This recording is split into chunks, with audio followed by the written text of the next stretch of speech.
नमस्कार, मैं हूँ आरजे पल्लवी विश्वास और आप सुन रहे हैं बजाओ रेडियो। और बजाओ रेडियो सुनने से पहले अभी तो आप देख रहे हैं, आज मैं एक कहानी लेकर के आपके सामने हूँ। कहानियाँ तो ऐसे हमेशा लेकर के आती हूँ, आज की कहानी मगर थोड़ी ख़ास है। एक मास्टर साहब थे, यानी कि मास्टर साहब कहने का मतलब मास्टर साहब थे, जिनका नाम था रामेश्वर गोप। वो जिस स्कूल में पढ़ाते थे वो उनके घर से यानी कि गांव से लगभग 9 किलोमीटर दूर था। इतनी दूर कि जहाँ तक आते जाते अक्सर उनको कोई सवारी नहीं मिलती थी। हर सट उनको कभी ना कभी किसी न किसी से लिफ्ट लेकर ही स्कूल पहुँचना पड़ता था। मन ही मन वो कुढ़ते थे कि भाई कैसे वीराने में स्कूल खोल दिया है सरकार ने। सरकार को चाहिए था कि इससे अच्छा कहीं गाँव में ही, गाँव के किनारे ही कोई परचून की दुकान खोल देते। खैर, ऐसे ही कुढ़ते करते काम तो चल ही रहा था। किसी न किसी से रोज़ लिफ्ट मिल ही जाती थी उनको और वो स्कूल पहुंच जाते थे। खैर, धीरे धीरे करके ऐसे ही चिक परेशान होते होते उन्होंने मन बनाया कि वे भी एक स्कूटर ख़रीद लेंगे। रोज़ स्कूल जाने आने में हमेशा लिफ्ट मांगते अच्छा भी नहीं लगता था, तो उन्होंने किसी प्रकार से जोड़ तोड़ करके थोड़ा सा लोन वगैरह ले करके उन्होंने एक स्कूटर ख़रीद लिया। और उन्होंने तभी मन बनाया कि वे किसी को भी लिफ्ट के लिए मना नहीं करेंगे, क्योंकि उनको लिफ्ट का महत्व मालूम था कि कैसे किसी की मदद होती है। तो वो हर रोज़ जब कभी भी स्कूल जाते या आते हुए कोई उनसे लिफ्ट मांगता तो वो कभी भी मना नहीं करते, उसको साथ लेकर के आते। एक दिन ऐसा हुआ कि उनसे किसी ने लिफ्ट मांगा हाथ फैलाकर, तो उन्होंने उसे लिफ्ट दी और पीछे बैठकर उसने धीरे से चाकू निकाल लिया और बोला कि जो कुछ भी नकदी तुम्हारे पास है वो नकदी मेरे हवाले करो और ये अपनी स्कूटर भी। अब तो मास्टर साहब को काटो तो खून नहीं। खैर, पैसे तो उनके पास कुछ खास थे नहीं, लेकिन ये जान से प्यारी ये स्कूटर की चाबी अगले को सौंपते हुए उन्हें बहुत कष्ट हो रहा था। लेकिन उन्होंने कहा कि भाई साहब आप ये रख लीजिए, लेकिन किसी को आप बताइएगा नहीं कि ये स्कूटर आपको कहाँ से और आपने कैसे इसे लिया। मैं भी आपको वचन देता हूँ, मैं भी पुलिस के पास नहीं जाऊँगा। तो और वो चाबी उन्होंने उसको दे दी। बड़े भारी मन से घर आए। अगले दिन जब सुबह अखबार लेने के लिए वो गेट पर गए तो उन्होंने देखा कि उनकी स्कूटर बाहर खड़ी है। उनकी खुशी का ठिकाना नहीं रहा।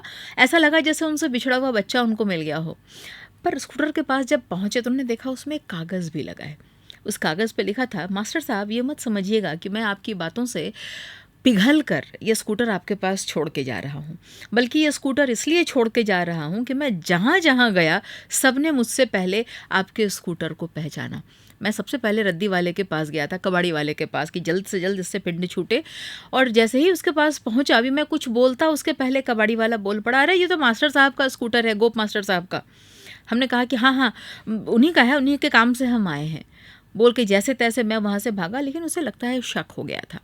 फिर मैं आगे बढ़ा, मैंने सोचा कि भूख लग रही है, कुछ खा लूँ। तो जिस जलपान गृह में मैं गया, वहाँ पर स्कूटर लगाते ही वो काउंटर पर बैठा हुआ आदमी बोला, अरे उससे मास्टर साहब का स्कूटर है। मैंने कहा कि हाँ उन्होंने ही भेजा है मुझे कुछ सामान लाने के लिए, उनके घर में मेहमान आए हुए हैं। कुल मिला के दिन भर में 4 जगह पर मैं पहुँचा और मुझसे पहले तुम्हारे स्कूटर को लोग पहचान रहे थे। मैं बुरी तरह से झेप गया और मैं हार कर पछतावे के साथ तुम्हारा स्कूटर तुम्हें पहुँचा रहा हूँ। तो मास्टर साहब बहुत खुश हुए और धीरे से उन्होंने मुस्कुराते हुए कहा, कर भला तो हो भला। ये सारे वे लोग थे जिन्हें मास्टर साहब ने लिफ्ट दी थी। यानी कि मोरल ऑफ द स्टोरी ये है कि हम अगर किसी की मदद करते हैं तो ऐसा नहीं है कि वो मदद ऐसे ही हवा में कहीं गुम हो जाती है। वो यादों में रहती है वो मदद, और तभी उस स्कूटर को सबने याद रखा हुआ था। और इस प्रकार से मास्टर साहब यानी कि मास्टर रामेश्वर गोप जी की स्कूटर को वापस अपने घर का पता मिल गया, यानी कि मास्टर जी के पास। तो हम और आप भी मिलकर अगर ऐसे ही अच्छाई रोपते रहें तो मजाल नहीं है कि अच्छाई की फसल हमारे सामने ना आए, है ना। तो अच्छाई की फसल रोपने के ही क्रम में हम लेकर के आते हैं एक से बढ़कर एक गीत। भोजपुरी चटकारा में, शाम गज़ल में, संध्या भजन में, सुप्रभात में, ये तमाम प्रोग्राम्स वे हैं जो मैं लेकर के आती हूँ। और इसके अलावा और भी बहुत सारे प्रोग्राम्स हैं बजाओ रेडियो पर। बने रहिए हमारे साथ। डाउनलोड करिए ऐप बजाओ रेडियो का प्ले स्टोर से और be a part of our non-stop musical journey. So stay tuned with us. I'm RJ Pallavi Vishwas saying you bye-bye. बजाओ रेडियो, बजाओ रेडियो, बजाते रहो दिल से।